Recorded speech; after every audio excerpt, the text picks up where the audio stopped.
63세에 은퇴하고 나서야 처음으로 이런 생각이 들더라고요. 아무것도 안 해도 되는 게 이렇게 좋은 거였나? 평생 일만 하느라 한 번도 진심으로 노는 법을 배운 적이 없었는데 막상 해보니까 이게 최고더라고요. 사람들이 은퇴 이야기만 나오면 제일 먼저 묻는 게 있죠. 퇴직하면 뭐하고 지낼 거야? 심심해서 어떻게 버티냐? 일이라도 좀 해야 치매도 안 오지. 나도 그 말 귀에 못이 박히도록 들었어요. 솔직히 나도 걱정됐어요. 일찍 은퇴하면 돈은 괜찮을까? 몸은 굳지 않을까? 하루 종일 뭐하고 살지? 그런데요. 은퇴한 지 1년 넘게 그냥 놀아본 입장에서 얘기하면 진심으로 말할 수 있어요. 그냥 노는 게 최고라고. 근데 여기서 말하는 논다는 게 방바닥에 드러누워 TV만 보는 게 아니에요. 내 시간과 내 마음을 누구 눈치도 안 보고 내가 하고 싶은 대로 쓰는 거죠. 어릴 땐 놀면 뭐하냐는 말이 잔소리였는데 이제는 놀 수 있는 게 얼마나 귀한 건지 깨닫게 된 거예요. 사실 이 얘기하면 대부분 고개를 갸웃해요. 특히 아직 현역으로 일하는 50대, 60대 분들은 말이야 쉽지 하죠. 우리 세대가 그렇게 한가하게 살 수 있을 것 같아. 하고. 이해합니다. 나도 그랬으니까. 그래서 오늘은 이 이야기를 좀 진지하게 해보려고 해요. 먼저 은퇴하고 그냥 놀겠다고 마음먹기까지 쉽지 않았습니다. 은퇴 첫날부터 신났던 게 아니에요. 처음엔 무서웠어요. 40년 가까이 출근만 했는데 갑자기 갈 데가 없으니 허전하고 왠지 사회에서 버려진 느낌이 들더라고요. 누구 하나 내 시간을 요구하지 않으니까 허무하고요. 그러다 깨달았어요. 이제야 내 시간이구나. 은퇴라는 건 단순히 회사를 그만두는 게 아니라 내 삶의 주도권을 되찾는 과정이에요. 돈, 건강, 자존감 다 중요하지만 제일 중요한 건 시간을 내 마음대로 쓸 권리더라고요. 첫 번째 사례가 생각나요. 내 친구 영수는 나보다 1살 어린데 나랑 비슷한 시기에 명퇴했어요. 처음에는 컨설팅 일 좀 하고 강의도 하고 바쁘게 지내더니 몇 달 지나고 나서 탈진했어요. 왜 이렇게 피곤하지? 하고. 결국 아내랑 대판 싸우고 자식들한테도 짜증만 내더라고요. 그때 나한테 술 마시면서 했던 말이 있어요. 야, 나 그냥 놀아야겠다. 일로 인정받으려고 계속 애썼는데 이젠 인정이고 뭐고 필요 없어.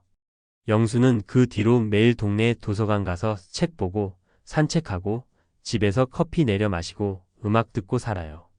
돈은 좀 덜 벌어도 표정이 확 달라졌어요. 맨날 바쁘고 피곤하던 사람이 얼굴이 환해졌어요. 두 번째 사례는 조금 다른 경우예요. 우리 형님 얘긴데 65세에 정년퇴직하고 나서 할 게 없다며 우울증 비슷하게 갔어요. 매일 술 마시고 TV 보고 한숨 쉬더라고요. 가족들도 속상해했어요. 근데 어느 날 큰맘 먹고 가족 여행을 갔대요.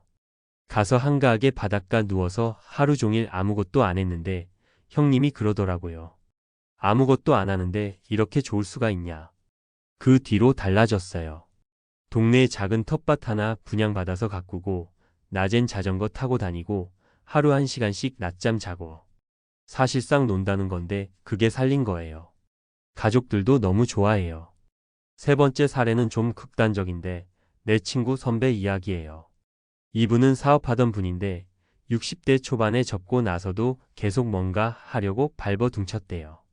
대리운전, 알바, 작은 가게까지. 근데 몸이 안 따라주니까 병원만 들락날락했대요. 결국 아들이 진지하게 말했대요. 아버지, 제발 좀 쉬세요. 그냥 아무것도 안 하고 좀 살아요. 그때서야 내가 왜 이렇게까지 했지? 깨닫고는 집 근처 공원에 매일 나가서 바람 쐬는 게 전부인데 그게 그렇게 행복하다고 해요. 몸도 좋아졌대요. 이 세 가지 이야기에 공통점이 있어요. 다들 아무것도 안 해도 된다는 허락을 스스로에게 주기까지 시간이 걸렸다는 거예요. 우리 세대는 어려서부터 놀면 안 된다, 무언가 해야 한다는 말을 귀에 딱지가 않도록 들었잖아요. 은퇴하고 나서도 그게 발목을 잡아요. 하지만 전문가들 얘기를 들어보면 은퇴 후 삶의 질을 결정하는 가장 큰 요소가 일을 계속하느냐가 아니라 자율성이래요. 하고 싶으면 하고 싫으면 안 하고. 하루 스케줄을 누가 정해주는 게 아니라 내가 정하는 것. 그게 건강에도 좋고 행복에도 좋다고 연구 결과가 나와 있어요. 미국 하버드대 성인 발달 연구에서도 늙어서 행복하려면 관계와 자율성이 핵심이라고 하더라고요. 또 한 가지 중요한 사실은 그냥 논다는 게 결국 내 몸과 마음의 피로를 듣는 거예요. 잠이 부족했으면 실컷 자고 하고 싶던 취미를 하고 아무것도 안 하고 가만히 있어도 되고 평생 남 눈치 보느라 내 마음 하나 못 챙겼는데 이제야 그 빚을 갚는 거예요. 많은 분들이 그럼 돈은 어떻게 하냐고 물어요. 솔직히 말하면 나도 대단한 부자는 아니에요. 연금이랑 적금 타먹고 좀 줄여 살아요. 여행도 예전처럼 해외 안 가고 동네 한 바퀴 도는 게 여행이에요. 근데 그게 이상하게도 만족도가 높아요. 값비싼 여행이 아니라 마음이 여유로운 여행이 되더라고요. 그리고 이건 꼭 강조하고 싶어요. 그냥 노는 삶이 무조건 좋다는 게 아니라 그렇게 놀아도 된다는 마음을 갖자는 거예요. 아직도 매일 바쁘게 일하는 분들도 많을 거예요. 일하는 게 좋으면 하면 되고 싫으면 안 해도 돼요. 중요한 건 내가 선택하는 거죠. 63세에 은퇴하고 나서 이제야 말할 수 있어요. 그냥 노는 게 최고라고. 왜냐하면 이제야 진짜 내 시간이 생겼으니까요. 누군가가 너 왜 아무것도 안 해? 하고 물으면 나는 이렇게 답합니다. 나 이제 내 인생 좀 살려고. 혹시 지금 이 글을 읽으시는 분들 중에 은퇴를 앞두고 걱정되시는 분이 있나요? 저도 그랬어요. 그런데 막상 해보니까 정말로 생각보다 괜찮습니다. 아니, 오히려 좋습니다. 물론 처음엔 허전하고 두렵지만 그 시간을 견디면 내 인생이 내 손에 돌아옵니다. 이 글이 조금이라도 위로가 되길 바랍니다. 그냥 놀아도 된다. 우리가 평생 듣지 못했던 하지만 이제 꼭 들어야 할 말이라고 생각합니다. 아까 이야기에서는 63세 은퇴 후 그냥 노는 게 최고다 라는 걸 제 경험과 주변 사례를 중심으로 풀어봤죠. 이제는 조금 더 전문가적인 관점에서 그리고 은퇴를 앞두거나 막 시작한 분들이 실제로 활용할 수 있는 구체적인 정보와 팁을 이어서 더 이야기해 볼게요. 먼저 제가 강조하고 싶은 건 그냥 노는 게 최고라는 말이 단순히 아무 계획도 준비도 없이 살자는 게 절대 아니에요. 오히려 노는 것이야말로 가장 치밀하게 준비해야 잘 누릴 수 있어요. 첫째, 은퇴 후 그냥 놀 자유를 위해 가장 필요한 건 재정의 안전망이에요. 그럼 돈은? 이게 가장 현실적인 문제잖아요. 실제로 은퇴 후 삶의 질을 결정짓는 핵심 중 하나가 고정 지출을 얼마나 낮출 수 있느냐예요. 예를 들어보면 국민연금 통계상 2023년 기준으로 한국인의 평균 국민연금 수령액이 월 58만 원 정도예요. 부부가 둘 다 받으면 평균 100만 원 초반대쯤 되죠. 그런데 통계청 조사 보면 60대 이상 노인 1인 가구의 월 평균 소비 지출이 150만 원 안팎이에요. 이걸 보면 어떻게 준비해야 할지 감이 오죠? 집세가 가장 큰 부담이면 전세, 자가, 장기 공공임대 같은 형태로 최대한 줄여야 하고 교통비, 외식비, 통신비 이런 새어나가는 비용을 한번 정리해보는 게 좋아요. 은퇴 전에 월 150만 원이면 사는 구체적인 생활을 시뮬레이션해보고 거기에 맞는 소비 습관을 은퇴 전에 익혀두는 게 중요해요. 실제로 저도 은퇴 전에는 한 달 300쯤 쓰던 걸 180쯤으로 줄여봤어요. 처음엔 답답했는데 한 3개월 하니까 적응되더라고요. 은퇴 후에도 이 생활이 몸에 배어 있으니까 불안이 확 줄었어요. 둘째, 건강 관리가 곧 최고의 놀이가 돼요. 많은 분들이 일을 안 하면 치매 온다, 몸이 굳는다는 말을 걱정해요. 이건 절반은 맞고 절반은 오해예요. 전문가들은 무조건 일을 해야 한다가 아니라 매일 규칙적인 활동을 유지하라고 강조합니다. 서울대 노년의학과 연구에서도 65세 이상 어르신의 인지기능 저하 예방에 가장 효과적인 활동이 걷기 같은 저강도 유산소 운동과 사회적 교류라는 게 나와 있어요. 즉, 굳이 직장이나 알바를 하지 않아도 매일 산책하거나 친구랑 차 한잔 나누거나 동네 마실 가거나 하는 게 훨씬 효과적이에요. 제가 아는 분은 매일 아침 5시에 일어나서 동네 놀이터까지 30분 왕복 걷고 스트레칭 조금 하고 집에 돌아옵니다. 돈이 안 들죠? 그런데 그분이 제일 건강하세요. 팁을 드리면 매일 30분 이상 걸으세요. 시간 정해두면 좋아요. 혼자 하기 귀찮으면 동네 친구나 배우자랑 약속 잡으세요. 비 오거나 추울 땐 집에서 제자리 걷기, 스트레칭도 충분합니다.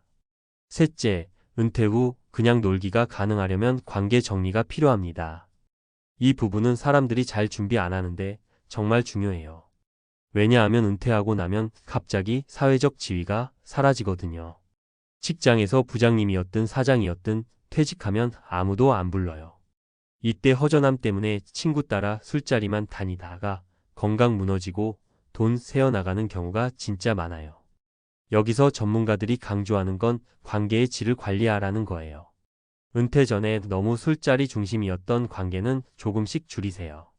대화가 통하고 편하게 웃을 수 있는 소수의 친구를 유지하세요. 배우자와 시간을 보내는 연습도 중요합니다. 은퇴 후 매일 붙어 있어야 하는데 서로 불편하면 큰 스트레스가 돼요. 이건 실제 제 친구 얘긴데 은퇴하고 아내랑 하루 종일 같이 있으니 갈등이 폭발했다더라고요. 전문가 상담 받고서야 서로만 바라보면 피곤하다는 걸 깨닫고 각자 취미 시간을 정했대요. 오전엔 각자 놀고 오후엔 산책이나 장보기 정도는 같이 하는 식으로요. 넷째, 놀기를 계획하는 습관을 가져보세요. 이게 의외로 중요한데요. 그냥 빈둥대면 심심함이 곧 우울로 변할 수 있어요. 심리학에서 플로우 상태가 행복을 크게 높인다고 해요. 몰입할 수 있는 활동을 찾는 거죠. 가벼운 취미부터 시작해 보세요. 그림 그리기, 글쓰기, 음악 듣기, 영화 보기. 나는 취미가 없어 하시는 분은 매일 한 가지씩 새로운 걸 시도해 보세요. 요리 레시피 하나, 산책 코스 하나 바꿔보는 것도 좋아요. 비용 부담되면 구청 문화센터나 도서관 프로그램을 찾아보세요. 거의 무료에 가깝고 새로운 사람을 만날 기회도 돼요. 실제로 통계청 자료를 보면 65세 이상 어르신의 주관적 행복도가 높게 나오는 경우가 취미 활동을 매주 이상 하는 그룹이에요. 마지막으로 강조하고 싶은 건 은퇴 후 삶을 일에서 해방된 인생으로 재정의하자는 겁니다. 우리는 평생 일을 나의 가치와 동의어처럼 여겼어요. 나는 회사 부장이다. 이게 내 정체성이었죠. 근데 은퇴 후엔 이런 정체성을 버리고 나는 그냥 나다라고 받아들여야 마음이 편합니다. 전문가들도 은퇴 후 우울감 극복을 위해 자아 정체성의 전환이 필수라고 해요. 내가 일하지 않아도 쓸모 있는 사람이다. 돈을 못 벌어도 누군가에게 소중한 사람이다. 시간을 낭비하는 게 아니라 내 인생을 즐기는 거다. 결국 은퇴 후 그냥 놀기는 철저한 준비 위에서야 가능합니다. 돈 관리, 건강 습관, 관계 정리, 취미 계획, 그리고 마음가짐까지. 저도 63세에 은퇴하기 전에 이걸 조금씩 준비해서 지금 이렇게 말할 수 있는 거예요. 그냥 노는 게 최고다. 여러분도 은퇴를 앞두셨거나 이미 은퇴하셨다면 꼭 고민해 보세요. 나는 오늘 어떻게 놀아볼까? 이게 가장 진지하고도 행복한 계획이 될 겁니다.